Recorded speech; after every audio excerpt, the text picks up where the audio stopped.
സംസ്ഥാനത്ത് ഒരിടവേളയ്ക്ക് ശേഷം വീണ്ടും മഴയെത്തുന്നു. ശനിയാഴ്ച 2 ജില്ലകളിൽ യെല്ലോ അലേർട്ട് പ്രഖ്യാപിച്ചു. പത്തനംതിട്ട, ഇടുക്കി ജില്ലകളിലാണ് യെല്ലോ അലേർട്ട്. സനിസ ശോഭ ചന്ദ്രൻ വിശദാംശങ്ങൾ നൽകും. സനിസ, യെല്ലോ അലേർട്ട്, റെഡ് അലേർട്ട് എന്നൊക്കെ കേട്ടിട്ടിപ്പോൾ കുറച്ച് നാളുകളായി. വീണ്ടും മഴയെത്തുന്നു എന്നത് സന്തോഷകരമായ ഒരു വാർത്തയും കൂടിയാണ്. ഈ ചൂടിനിടയിൽ ഒരാശ്വാസമായി മഴ വരുന്നു. അപ്പോൾ എന്താണ് ഇത് സംബന്ധിച്ച് കാലാവസ്ഥാ വകുപ്പ് നൽകുന്ന വിവരങ്ങൾ? ഏതൊക്കെ ഭാഗങ്ങൾ മഴ ലഭിക്കും? സംസ്ഥാനത്ത് ഒരു ഇടവേളയ്ക്ക് ശേഷം വീണ്ടും മഴ വരികയാണ്. ഇത്തരത്തിൽ 2 ജില്ലകളിലാണ് വരുന്ന 10-ാം തീയതി ശനിയാഴ്ച യെല്ലോ അലർട്ട് പ്രഖ്യാപിച്ചിരിക്കുന്നത്. ഒറ്റപ്പെട്ട അതിശക്തമായ മഴയ്ക്കുള്ള സാധ്യതയാണ് കേന്ദ്ര കാലാവസ്ഥാ വകുപ്പ് പ്രഖ്യാപിച്ചിട്ടുള്ളത്. പത്തനംതിട്ട, ഇടുക്കി ജില്ലകളിലാണ് മഴ മുന്നറിയിപ്പ്. മലയോര മേഖലയിലായിരിക്കും ശക്തമായ മഴയ്ക്ക് സാധ്യതയുള്ളത്.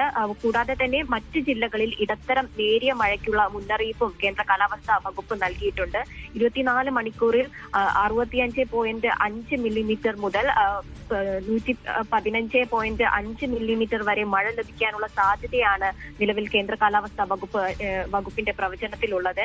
ഇത്തരത്തിൽ മലയോര മേഖലയിലുള്ളവർക്ക് ജാഗ്രതാ നിർദ്ദേശം നൽകിയിട്ടുണ്ട്. കൂടാതെ തന്നെ ഇടുക്കിയിലൊക്കെ നിരവധി ഡാമുകൾ ഉള്ളത്, വലിയതും ചെറിയതുമായ ഡാമുകൾ ഉള്ളതൊക്കെ നമുക്കറിയാം. അവിടെ 5ഓളം ഡാമുകളിൽ റെഡ് അലേർട്ട് തുടരുന്ന ഒരു സാഹചര്യമുണ്ട്. അതുകൊണ്ട് തന്നെ ഡാമുകൾക്കരികിൽ, ഈ മഴയുടെ സാഹചര്യത്തിൽ ഡാമുകൾക്കരികിലുള്ളവർക്കും ജാഗ്രതാ നിർദ്ദേശമുണ്ട്. കൂടാതെ തന്നെ നിലവിൽ കേരള തീരത്ത് മത്സ്യബന്ധനത്തിന് വിലക്കൊന്നും ഏർപ്പെടുത്തിയിട്ടില്ല. വരും ദിവസങ്ങളിലെ കാലാവസ്ഥയിൽ മാറ്റങ്ങൾ ഉണ്ടാകുമെന്നാണ് നമുക്ക് ഈ ഒരു മുന്നറിയിപ്പോടെ മനസ്സിലാക്കാൻ കഴിയുന്നത്. സീഫുദ്ദീൻ.